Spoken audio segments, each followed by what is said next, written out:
The 4th episode of Monsters at Work is here, and this one's called The Big Wazowskis, so we're probably gonna get a lot of time spent around Mike, I figured. And yes, we did. And we're actually meeting a blue version of whatever species Mike is. And wait a minute, is this supposed to be his brother? His cousin? Related? It's not mentioned, but it also doesn't matter. They're enemies, they're opposites. That's enough to know right there. Hi fellow Disney Plus watchers, this is Thoughts After a Disney Plus Watch, where we review everything new Disney Plus coming out, and I'm glad you're watching. This is the channel that's specifically about movies, shows, and all that's Disney Plus original stuff. I really like this episode, as I believe this is the funniest episode to date. Not the best per se, the Damaged Room episode was a little better I think, but this one's up there. So just a fair warning here before we go on, I do want to discuss spoilers to really do this episode justice. So you can press that watch later button if you haven't seen it yet. Still here? Let's go dive into the episode. So we meet Gary, this blue version of Mike, in this opening scene where Mike hears from Rose that he can't join the Bowl-Off-a-thon because of all the paperwork he has yet to approve, but Mike figures out that he wants to do it anyway, and the two place a bet, Mike and Gary. They both have to do paperwork for a month for the one who loses. So Mike hears from Tylor, hey man, my coworkers are great at bowling. It turns out later they aren't, but they win the first few rounds and Mike's confidence grows and grows. I really like this plotline where Tylor just works himself into a corner when he discovers the Miffed team are terrible bowlers, but they win by accident all the time. Mike doesn't hear exactly why Tylor and the Miffed team are winning, so in all his confidence he decides to up the stakes and promises to be Gary's butler if the Big Wazowskis don't win the game. All the while Tylor starts to feel really guilty because he's only doing this for his own personal gain to score some kudos from Mike. All the while having a great bunch of bowling gags that I greatly appreciated. I love that the creators of the show really take advantage of the fact that these monsters can be anything. Last week we saw the big green monster as a keeper that managed to intercept all of the balls because of his size. This way of playing around with monsters is taken to another level here, as we got the pinheads. Like there were actually a team of pins that make the exact same sound as the pins in the bowling alley do when they fall. Like, isn't that insanely good? I love this gag. Also, the snail was kind of funny, taking forever to make it to the start of the lane. Although this is kind of a copy from the snail that was almost late for class in Monsters University. So I feel like maybe they could have come up with something original,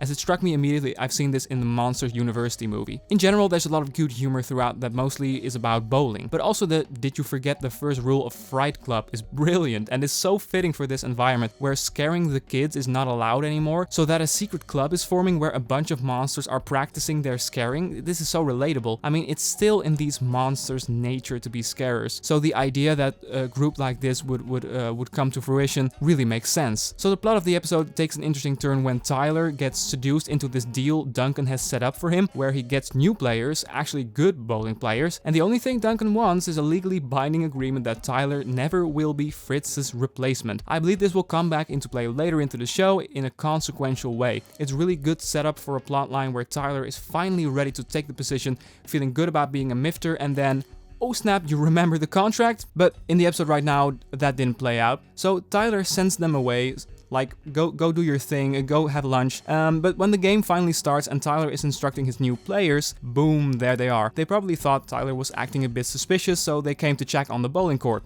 And what I like is what this moment does for Tylor and how he's trying to work his way out. First he tries to get away with, they canceled the cancellation, you know, it's reversed, you guys weren't around and I needed players. By the way, ouch, moment of silence. Okay, I lied, he said, and we all think here it comes, he's gonna confess, but he sugarcoats it with another lie. I was doing it for you guys, I didn't want to make you feel hurt when you lose. Ouch, ouch, ouch. But very quickly, and maybe too quickly for my taste, but whatever, we're in a 25-minute episode, the team spirit is back. They go play and they play a tie, so that's cool. The ending isn't all that special or satisfying, it's the road to get there, along with the great bowling gags, the character progression for Tylor, having an arc from a selfish to a selfless person, and of course the direction the episode went in when Duncan started to interfere was great, and I'm really interested to see when this whole contract deal is backfiring and why and how. By the way, sock attack.